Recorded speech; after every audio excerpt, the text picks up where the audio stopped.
So, these were all males. And so, my father was very watchful. And I remember him telling one of them, saying, "Now, you need to get your mind off my daughters. And don't get any ideas." But the interesting part of their visit was that they came to evangelize. That's how I feel. They had joined an apostolic church on campus, and I believe they came to convert as many as possible. So naturally, we as kids, we were excited, but my parents weren't that excited. Change and control can become a struggle. But this is the summer that my hunger for God was ignited. So by the end of my 13th year, I had read the Bible from cover to cover and just still wanted more. But however, during those ensuing years, I became disillusioned with the church. There were many splits in the family and the church due to religious beliefs, so that by the time I left home for college, I wanted no part of the church. Now, don't get me wrong, because I didn't forget about God, because in the holiness church and all that, you was taught about the wrath of God and hell and fire and brimstone, so I, kept my feet in a little bit, just to be on the safe side. So, I still had questions. I was questioning, how can I believe in a God who will condemn someone to hell because they didn't believe in Jesus, they weren't saved, or, I would say, well, these people who are in different religions, they're doing good works. They're good people, and you mean they're going to hell because of all of the doctrine? So, it just didn't sit well with me. So life went on, graduated from college, and became assistant manager for a large retail chain. And then I felt this urging in my spirit to move. And so I eventually quit, and I moved to Atlanta. And as the years have gone by, these urges have gotten stronger. Do you ever have an urge when the Spirit's just urging you to do something, just to move, to do something, and you don't always understand it? I didn't understand it, and why. Just as soon as I would get comfortable in a job or a situation, that urge, here's that urge, and you begin to say, no, that's not, you need to move, something's better, you gotta go. And one of my brothers would tell me, girl, you'll quit a job. But it wasn't that. It was just that I knew it was that urging that was saying, okay, you have got to move. You got something else that you got to do. And I have a brother who's kind of like me. He doesn't know it. But his wife said to me one day, she said, I don't understand why he can't be satisfied with his job. He had taken a job with the railroad and became a conductor, and about 6 months later he became an engineer. And she was like, why can't you just be satisfied with that job? And I kind of chuckled to myself because I knew what was going on. It was that urge to just move, that you can do better, that something else is out there. And so when I told this particular brother that I was quitting my full-time job as a nurse practitioner, his first response was, well, what are you going to do next? Or, you're going back to school for something? And I just thought about it, and I just kind of laughed, didn't say anything. But this quote, I found this quote, and I want to just repeat it to you now. And it says, you would never be able to escape from your heart, so it is better to listen to what it has to say. That way, you'll never have to fear an unanticipated blow. I repeat it again. Yeah. It says, you would never be able to escape from your heart. So it is better to listen to what it has to say. That way, you'll never have to fear an unanticipated blow.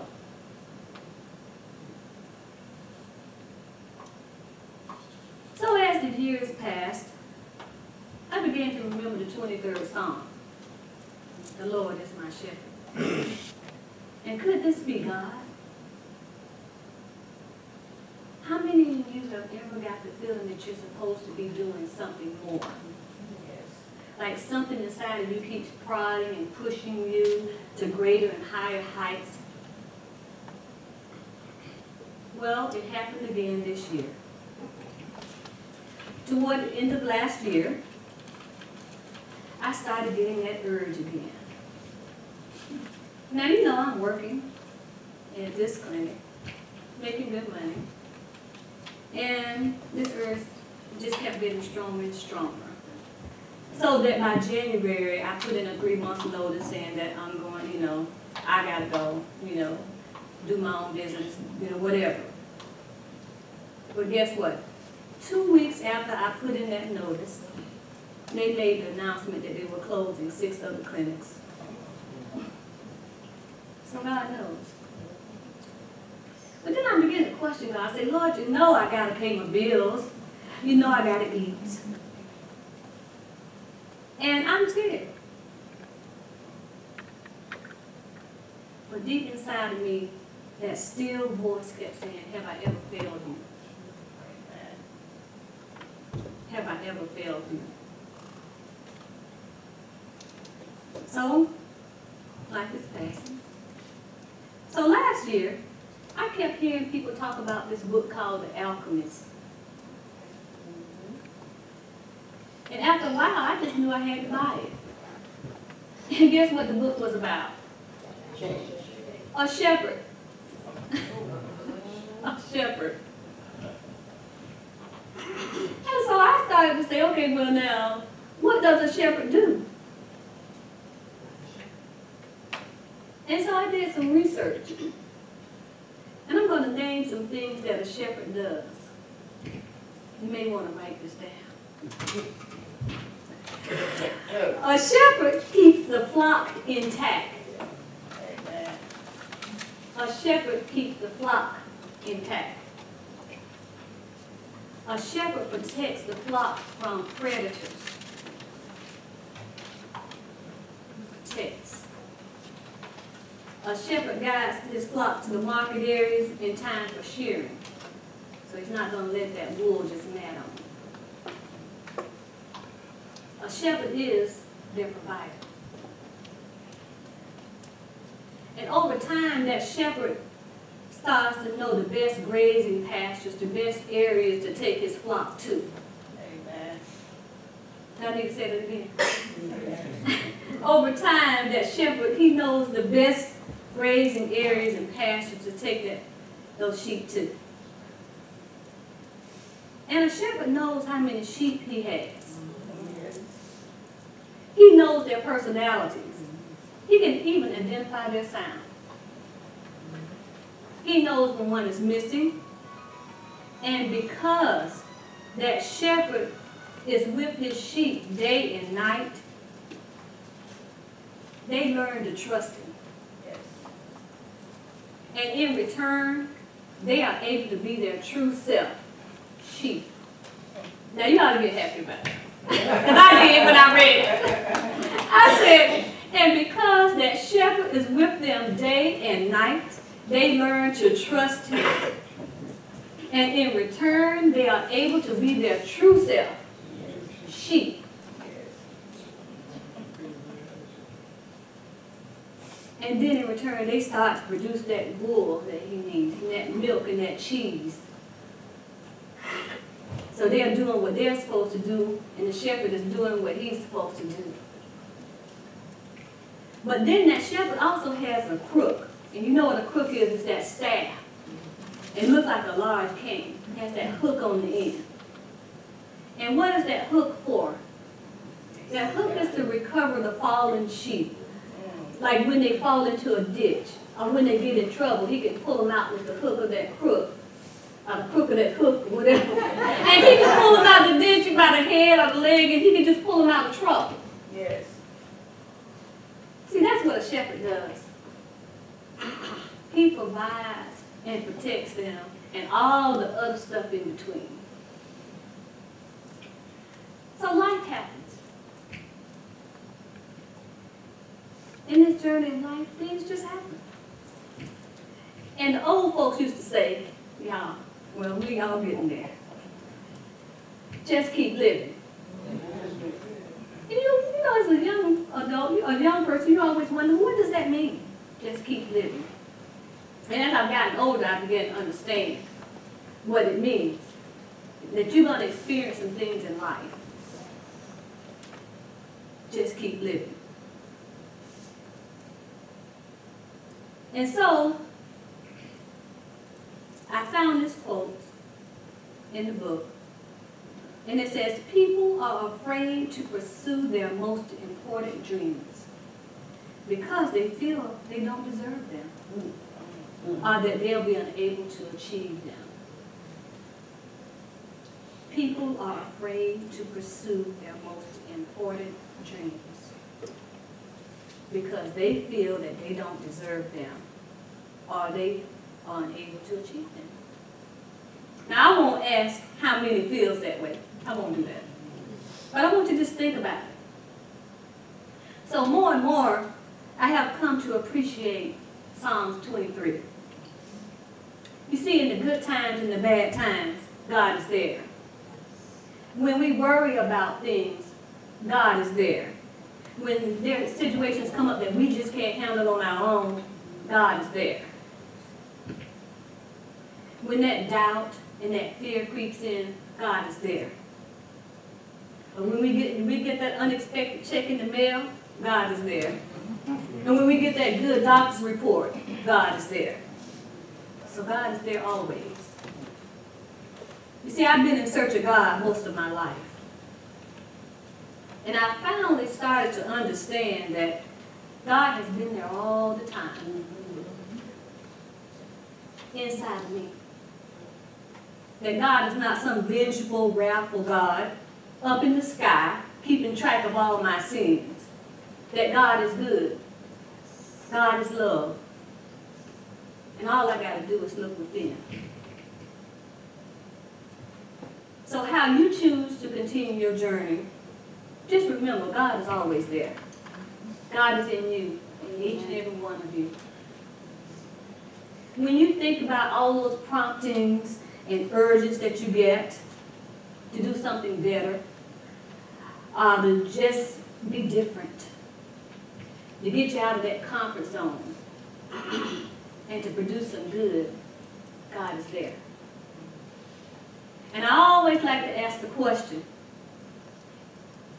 what would you do if you were not afraid? Think about it. What would you do if you were not afraid?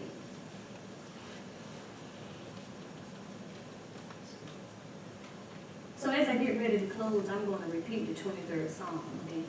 And I'm going to do it in another version. You see, the Lord is my shepherd, and I shall not be in want. I'm divinely guided and protected. The Lord is my shepherd. And it says, He makes me to lie down in green pastures. He leads me beside quiet waters. He restores my soul. God is there. In all times, bad and good, God is there. He's restoring me every day. He's preparing me for my journey. He's preparing you for your journey. He leads me in the right paths for His name's sake. It's all good. Everything is working together for your highest good. Sometimes we don't understand why. We want to question why. What if we look back? And I've always had this thing about when you keep looking back, you can't see what's in front of you. And when you keep worrying about the past and it's standing right here in the face, right here, and you keep looking back, you're going to fall over it. You're not going to go forward. It's like you're looking in the rearview mirror and then you hit somebody. But it said, He leads me in the path, the right path for His name's sake. Even even though I walk through the darkest valleys, I fear no evil. For you are with me. Your rod and your staff, they comfort me. So I have been fretting and fearing since I started this journey, this year, this part of the journey. And so I had to start coming up with my affirmation saying, I give no power to fear. I give no power to lack. I give no power to anything that's negative. I give that no power. Because I have to know that the Lord is my shepherd. The Lord is in me. So what are you giving fear to today? That you are afraid of doing? Any kind of diseases in your body. I give no fear to that. No fear. When we have this shepherd who is our protector, who guides us and who leads us. He said, you prepare a table before me in the presence of my enemies. You anoint my head with oil and my cup overflows. And I always like the song that Linda says that God is my source. God is my source. Why am I worrying? This universe is abundant. There's enough for everyone. I'm going to get mine. You're going to get yours. You know, I've never heard anybody that had a cup and it was overflowing and said, stop, I don't want any more. He says, surely goodness and mercy shall follow me all the days of my life, and I shall dwell in the house of the Lord my whole life long. So with that shepherd, as he's protecting, and I won't even say he, because I know some people have a problem with he. So as God is protecting me, as he's providing for me. It's hard, old habits. But what I'm saying is that goodness, that grace, that mercy is mine. I don't have to look outside for it. I just have to finish. I don't have to judge anybody else to get it. It's there. So if you don't remember anything else today, remember the 23rd Psalm. The Lord is your shepherd, and you don't have to be alone. Thank you. Woo!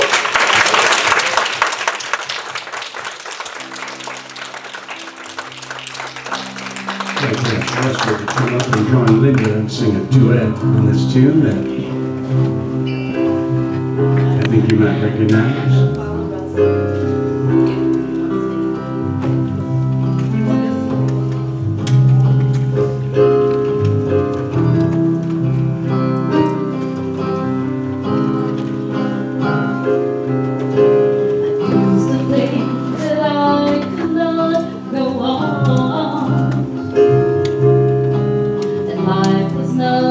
But an awful song.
Okay, well, Miss Judy wants to come up. She is.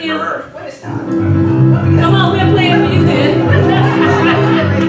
When you're walking in the light, in the light, in the light, when you're walking in the light,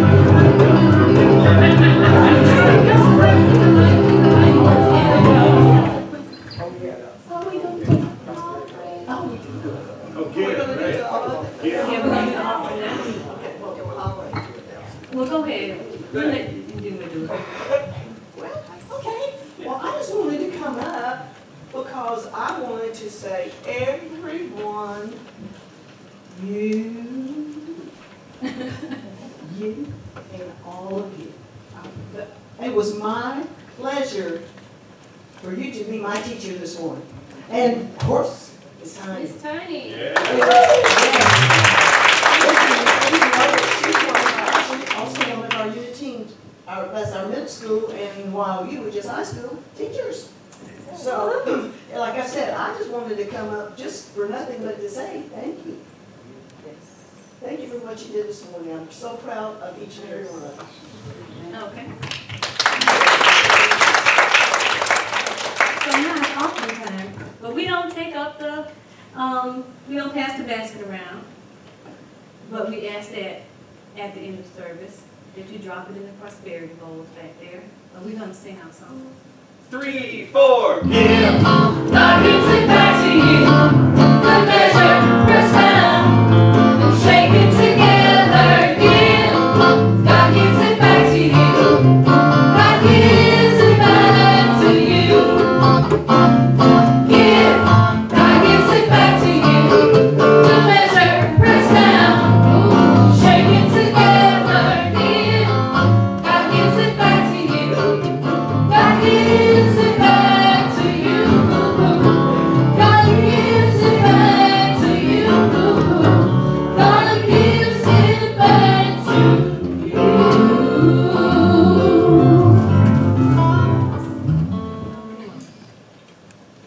So, that concludes our service today.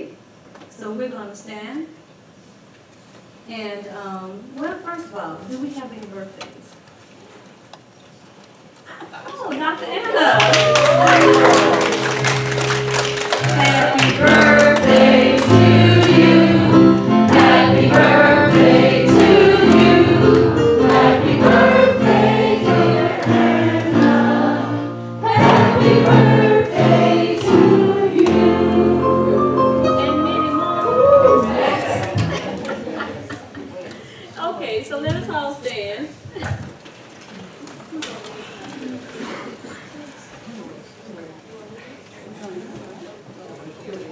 Okay, so since we don't have the PowerPoint, I think most of you know it, but Xavier here is going to lead us in our prayer protection. The light of God surrounds us. The love of God upholds us. The power of God protects us.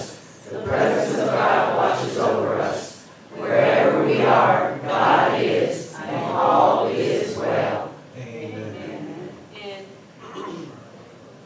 Dr. Barbara, did you want to say our Good morning, everyone. Positive building prayer. However, I would like to report that Reverend Francie and Reverend Warren met with GDOT on Tuesday, and all went very well. A lot of the work that he thought was going to have to be done does not have to be done. Yay! Let us continue to hold the vision of our new Unity building and realize that this is more than just another church building, but this is a movement for the spiritualization of humanity. And so it is.